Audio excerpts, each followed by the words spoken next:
Hello students, welcome back to my YouTube channel.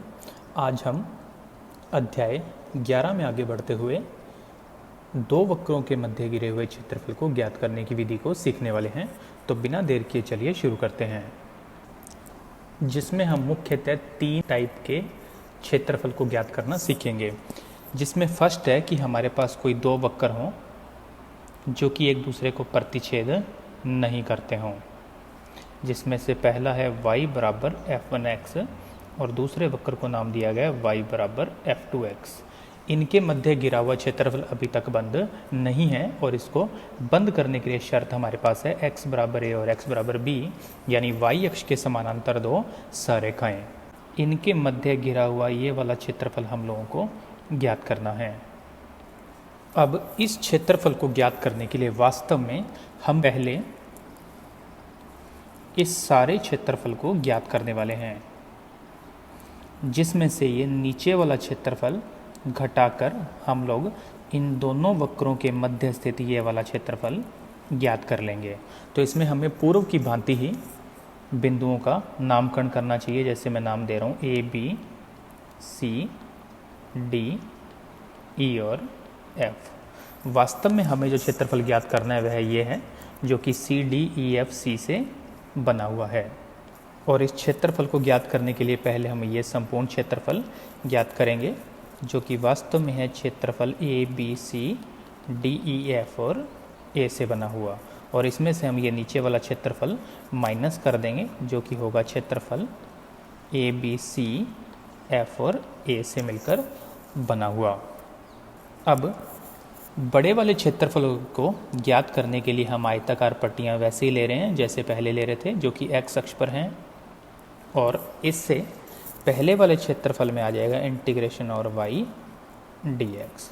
इसी प्रकार हम लोग दूसरे क्षेत्रफल को ज्ञात करने के लिए आयताकार पट्टियाँ फिर से ले रहे हैं x अक्ष पर, जिससे हमारा दूसरा क्षेत्रफल भी आएगा माइनस इंटीग्रेशन और y dx।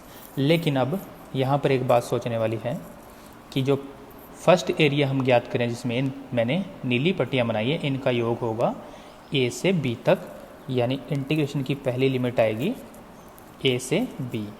और इसी प्रकार यदि मैं लाल वाली पट्टियों का योग देखूँगा, वो भी हमें a से b तक करना होगा, तो इसमें भी लिमिट आएगी a से b। लेकिन इसमें जो अंतर होगा वो ये होगा कि पहला जो क्षेत्रफल है उसका पट्टियों का दूसरा सिरा जिस वक्र पर है उसमें y का मान है f1x, तो इसमें बन जाएगा integration a to b f1x और dx। इसी प्रकार दूसरे क्षेत्र को ज्ञात करने के लिए y का मान ज्ञात करने के लिए हम पट्टियों का दूसरा सिरा देखें तो इस वक्र पर है जिसमें y का मान है f2x।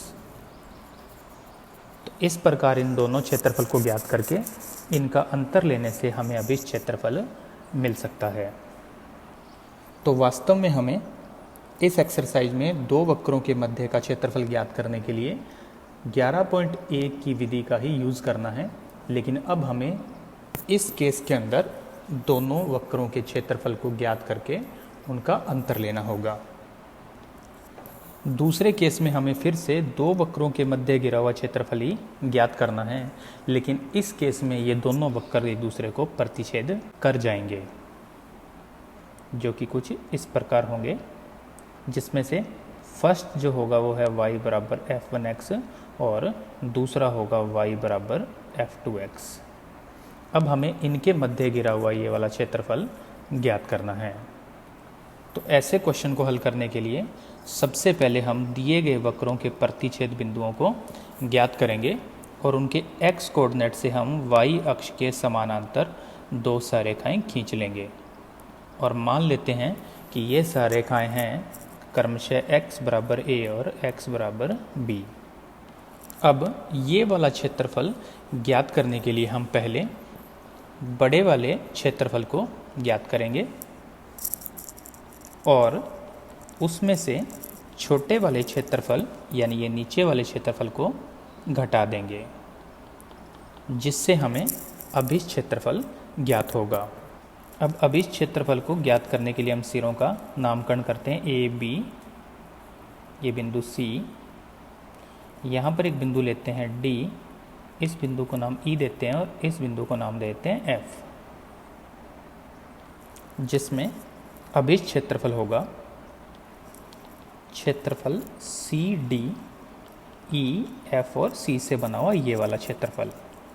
और ये वास्तव में हमें ज्ञात होगा, पहले हम ये पूरा क्षेत्रफल ज्ञात करेंगे जो कि है क्षेत्रफल A B C D E ए से मिलकर बना हुआ, और अब इसमें से हम घटाएंगे ये नीचे वाला क्षेत्रफल जो कि वास्तव में बना हुआ है A B C F E और ए से बना हुआ। अब बड़े वाले क्षेत्रफल को ज्ञात करने के लिए हमने आयताकार पट्टियाँ ली हैं एक्स अक्ष पर, और छोटे वाले के लिए भी हमने आयताकार पट्टियाँ ली हैं एक्स अक्ष पर। तो यहाँ पर बन जाएगा इंटीग्रेशन वाई और D X minus integration Y और डी एक्स।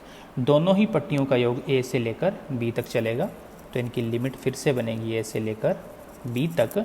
लेकिन अब इनमें पट्टियों का दूसरा सिरा जो हमने पहला क्षेत्र लिया है उसमें आ जाएगा y बराबर f1x पर, और दूसरे चित्र में पट्टियों का दूसरा सिरा जा रहा है f2x पर, तो उसमें y के स्थान पर बन जाएगा f2x। और इन दोनों इंटीग्रेशन को हल करते हुए हम अब इस क्षेत्रफल को ज्ञात कर लेंगे। तो वास्तव में हमें इस केस में भी दो क्षेत्रफलों को ज्ञात करके उनका अंतर लेना है, जिससे हमारा दोनों वक्रों के मध्य गिरा हुआ क्षेत्रफल ज्ञात हो जाएगा। आखिरी जो हमारे पास स्थिति बन रही है उसमें हम लोगों को पुनः दो वक्रों के मध्य और x अक्ष के बीच का क्षेत्रफल ही ज्ञात करना है, लेकिन इस बार ये दोनों वक्र एक बिंदु पर प्रतिच्छेद करने वाले हैं। तो इसका जो हम आकृति बनाने वाले हैं वो कुछ इस प्रकार होगी। ये पहला वक्र है y बराबर f1x और दूसरा वक्र है y बराबर f2x। अब हम ये मान लेते हैं कि ये दोनों वक्र x अक्ष को बिंदु x बराबर a और x बराबर b पर प्रतिच्छेद कर रहे हैं, और ये दोनों वक्र जिस बिंदु पर एक दूसरे को प्रतिच्छेद करते हैं उससे y अक्ष के समानांतर एक सरेखा खींचेंगे, और मान लेते हैं कि इन दोनों वक्रों के प्रतिच्छेद बिंदु का x कोऑर्डिनेट c होगा, तो यह सरेखा बन जाएगी x बराबर c। अब हमें जो क्षेत्रफल ज्ञात करना वो ये संपूर्ण क्षेत्रफल होगा, जिसके सिरों का नामकरण करें तो a, b, c और d होगा।